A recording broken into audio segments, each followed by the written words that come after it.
King Chandrasen was a famous king who ruled over the prosperous kingdom of Ujjain. One day, a scholarly priest named Shridat from Kashi visited King Chandrasen's royal court. King Chandrasen received Shridat with utmost respect.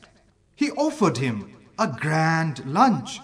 After lunch, Shridat, King Chandrasen gifted a precious necklace of gems and pearls to Shridat. Then Shridat took his leave to go back to Kashi.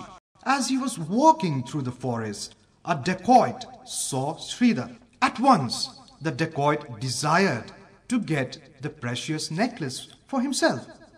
So he took out his sharp knife and confronted Shridat.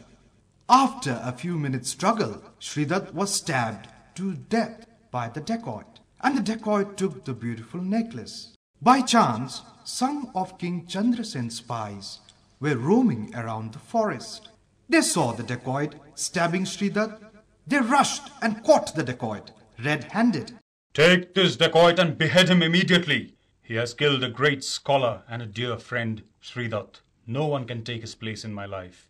Oh, my friend. Then the guards took away the dacoit and beheaded him as per the royal order. But that night, King Chandrasen could not sleep at all.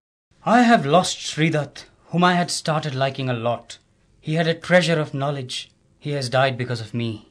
I am to blame for his death. If I had not given that precious necklace to him, the dacoit would have never killed him. Oh yes, I am very sure I am at fault for all this. These depressing thoughts set firmly in King Chandrasen's heart and mind. Soon he became so obsessed with them that he lost interest in everything.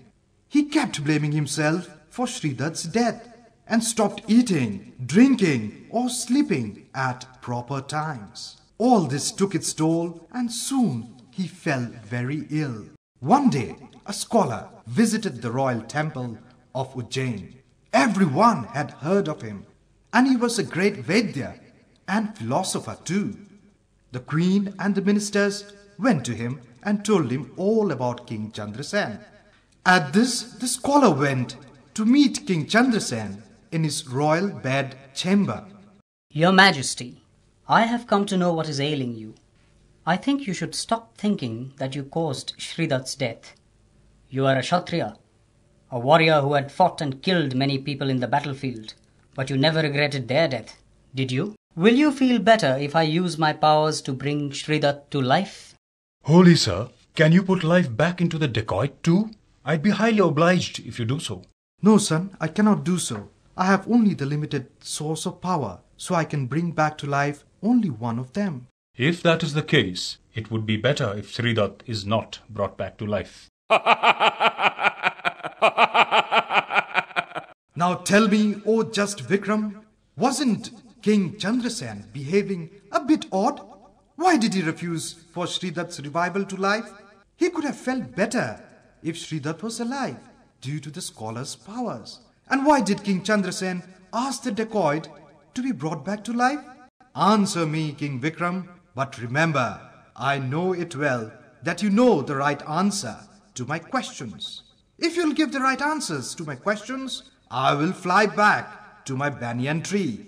But if you'll give me the wrong answer, even after knowing the correct one, your head will burst into 1,000 pieces. Vetal, I'll tell you the answers to your queries. King Chandrasen was not foolish. He was being a just king. If Shridat was alive once again, then the dacoit's death sentence would be unjust, for he was killed as a punishment for taking Shridat's life.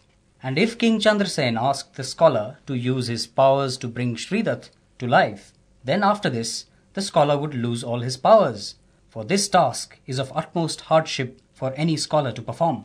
Then, the blame of the scholar's lost powers would also be on King Chandrasen. Having thought of all this, King Chandrasen refused the scholar's offer. Yes, Vikram, you are right. Your answer reflects your intelligence and sense of justice. But you have broken your code of silence. You have spoken up. So I'm going back to my tree.